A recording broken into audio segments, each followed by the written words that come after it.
107.5 WBLS, your number one source for R&B.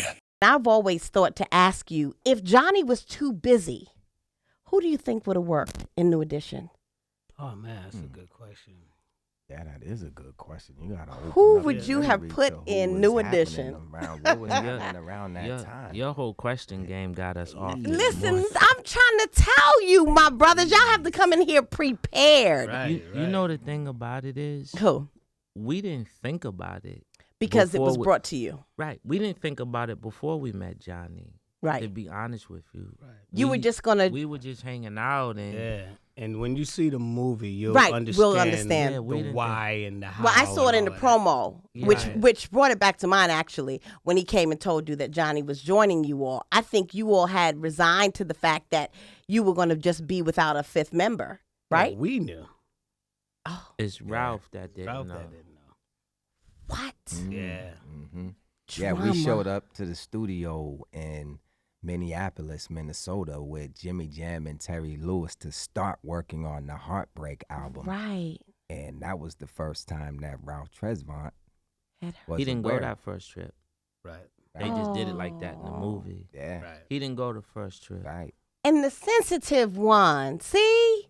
Yeah. Oh, man, so I guess we got to look at you the gotta watch biopic that, and John. see Yeah. what so many different happens. things that people are gonna learn. You thought you knew New Edition, you Mhm. do not know the half. Was there anything that was revealed that you didn't want revealed, but you lost the vote?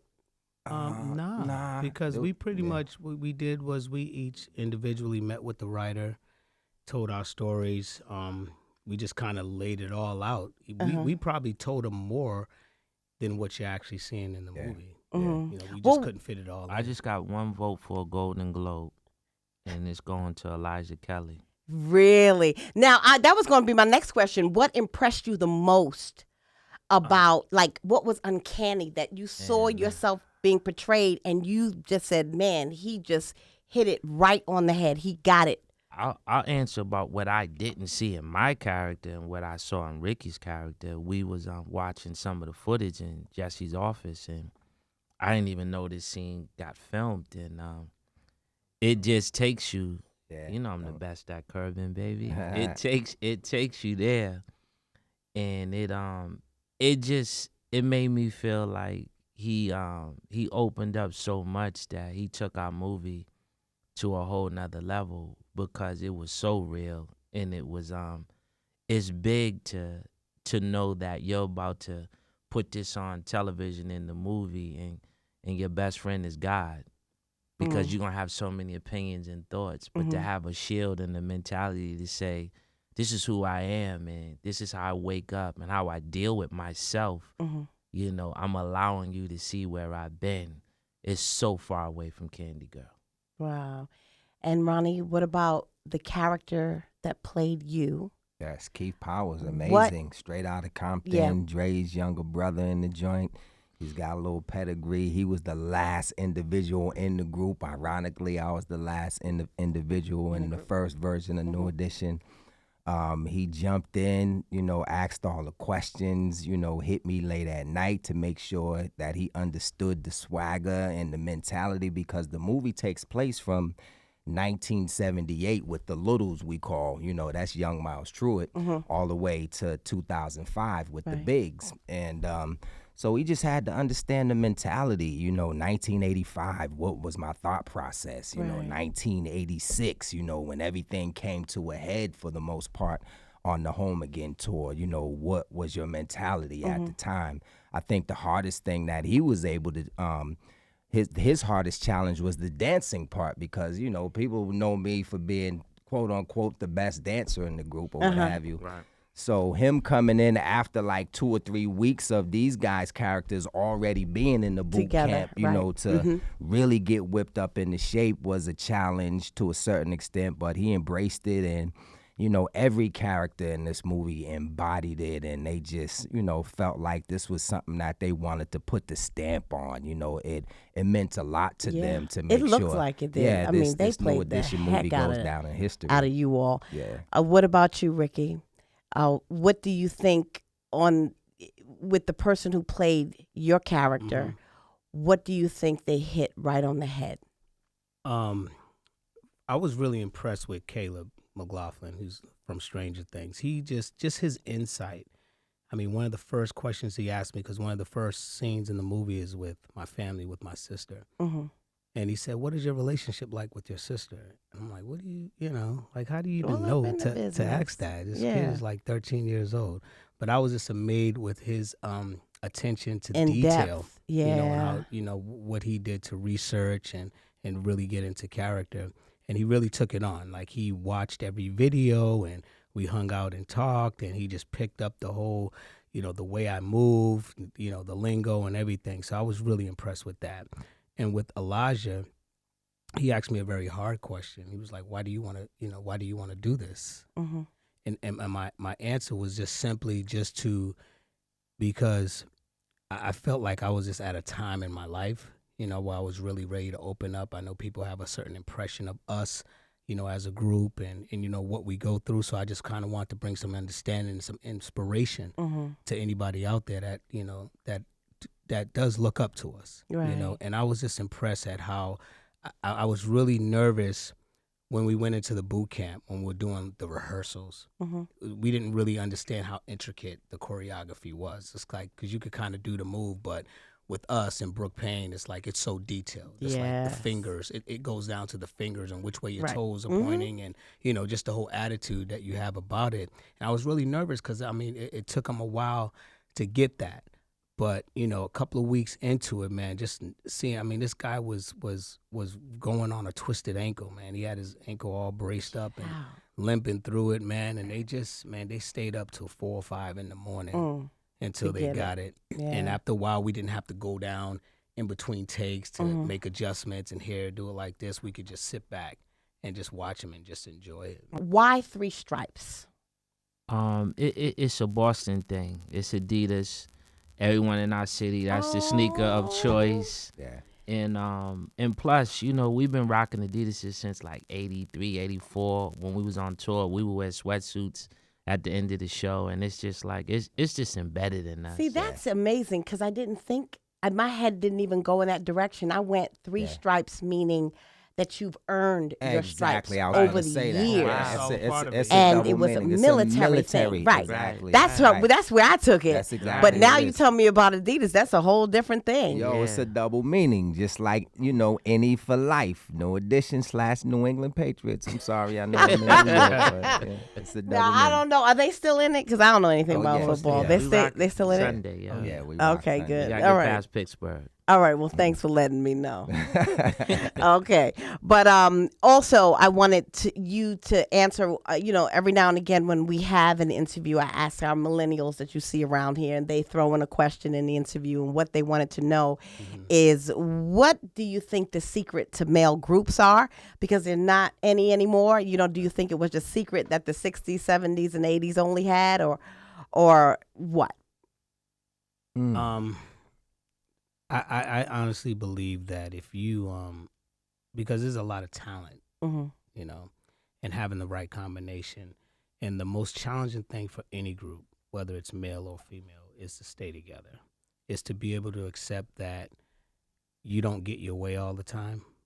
And if you can just understand that and still go with the flow and not let your ego take over, that's the key. And knowing when to back up, give each other space, and, you know, just allow everyone to have their turn and not take it personal when It's not your turn. It's not your turn. Right. You know, so if you can manage to get through that, then you'll be all right. Yeah. And things change too. Like hip hop has taken over, and we've been living through a solo artist hip hop era from Drake, you know what I mean, the Meek, Milk, you know, and it just seems like the kids, when we was coming up, we saw the Jacksons on TV, we seen the Temptations. You saw something you want to be like. It ain't nothing for them to inspire to want to be like, and that's why we feel after the movie, we really think in them community centers and in them projects, kids is going to come together. Because it's going to be somebody saying like, yo, you can sing, yo, money, you dance, you rap. And then what the thing is, they're going to form it together. And then what makes them last is, you have to find that right person that helps them understand when they start butting heads. Mm-hmm. Sometimes you got the guy that feel like, well, this kid's a little bit more talented, so don't worry about them, I got you. But the most important person that says, well, maybe he is a little bit not as talented, so let me figure out how to make sure all of them feel a part. That's when it really starts. Yeah.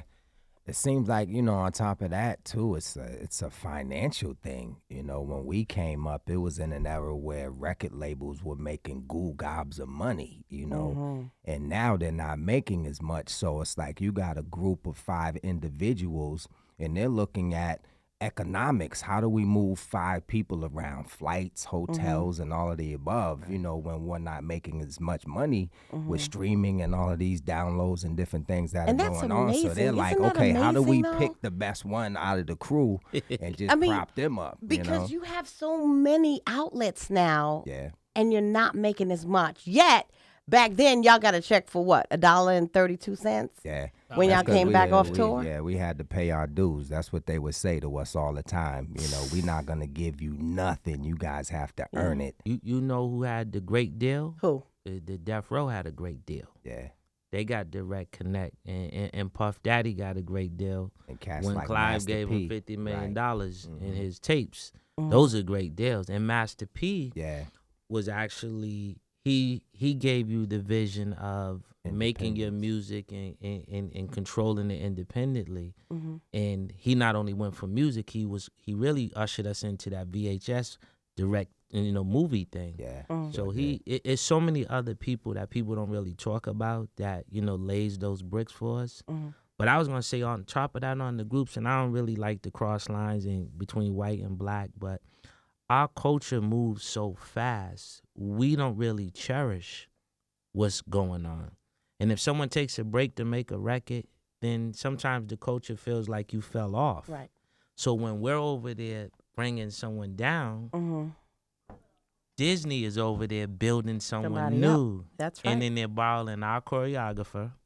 They're taking our sneakers. They're taking our clothes. And they're making our videos. And before you know it, you got One Direction coming from overseas.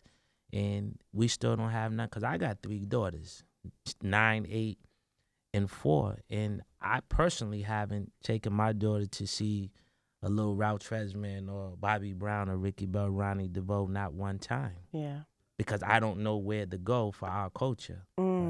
And that bothers me because they want to, they're ready, they watch TV, they want to go to a concert, but where am I taking them? Yeah, well, that's when we look to you, Mike, because, ABC and Boys to Men. And so, we asked you to reach back and pull them forward and teach them what obviously you knew, and you knew very well because you were able to pull Boys to Men, reach back and pull them forward. So it's going to really depend on us still feeding the minds of our youth. And we'll take that because if we do it, we'll probably all do it together. Yeah. I mean, because right now we roll so tight together. We talk about franchising together, the groups and everything. We're probably more connected now than ever. So if we probably come, it'd probably be all of us together, which would be good because then we could each take a member and drill them. That's right. Well, take the brothers who play you in New Edition and make them make a group and send them out on the road. You never know. All right. Don't Go. Tell me about Don't Go. I don't want you to go, but this is one of the songs off the album, and I think this is a wonderful way for us to part. Don't Go. What is it about? Don't Go is my favorite song, Rick.